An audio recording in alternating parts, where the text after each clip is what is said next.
Level up patrol na! Level up patrol na! Level up patrol na!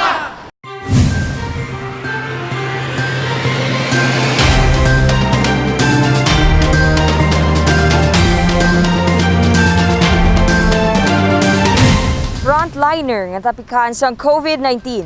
Ginpakigbahi ng iya inagyan samtang yara sa quarantine facility. Mapisan kag maukod nga barangay official sang barangay Nabitasan, La Paz si kagawad John Jesner Perse Punsaran. Halos adlaw kag gabi ini nga nagalibot sa barangay para gidlang magserbisyo sa iya mga kabarangay. Doble man ang paghalong sini sang iya kaugalingon kag ginasunod ang mga protokol agud malikawan nga malatnan sang COVID-19. Apang ang iya ginakakulbaan, wala gid niya nalikawan. Setyembre 21 sang nakumpirma nga may COVID-19 si Kagawad Punsaran. Gitlang kaso ako for a week. Then after that, sige lang ko gyapon, nag-arrest lang ako, gatake lang ko mga fluids and of course, vitamins. Pero it's not enough gali. Sige lang ko gyapon duty, especially sa curfew naton, upod sa aton nga mga barangay police or aton mga tanod. Gilayon siya nga gindala sa quarantine facility. Imbes nga madulaan sang paglaom, nanginhimpit pagid ang pagtuon ni Kagawad Punsaran. Ang pagtilaw, ginhimo niya nga pagpanghangkat sa iya masarangan bilang isa ka tawo. Padayon siya sa pagbulig sa iya kauturan paagi sa makabag-o nga teknolohiya. Ginpangunahan man niya ang pagtinlo sang quarantine facility.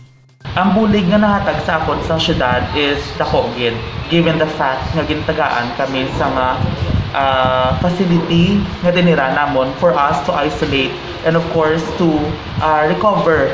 Dako gid ang nabulig sa aton nga pinalangga nga mayor and of course sa aton mga city officials, hindi lamang sa akon nga nakakadto diri sa facility no, but tanan kami di because we get to be monitored sa aton nga nurse and at the same time kung anong aton nga request no gina-actionan gid nila.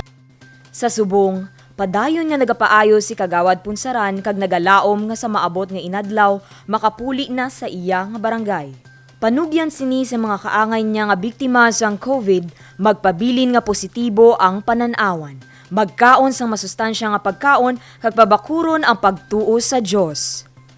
Padayon sa gihapon ang paghatag sang bulig sang syudad sang Iloilo, pinaagi sa paghatag sang assistance sa mga napektuhan sang COVID-19, agud sa madasig nila nga pag-ayo.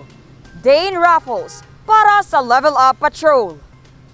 Uswag Kitchen Patrol padayon ng pagbulig sa mga na-lockdown nga mga pumuluyo. Nakabato ng Iloilo City Government sa mga donasyon gikan sa mga pribado nga sektor kag mga individual bilang kabahin sang Uswag Kitchen Patrol.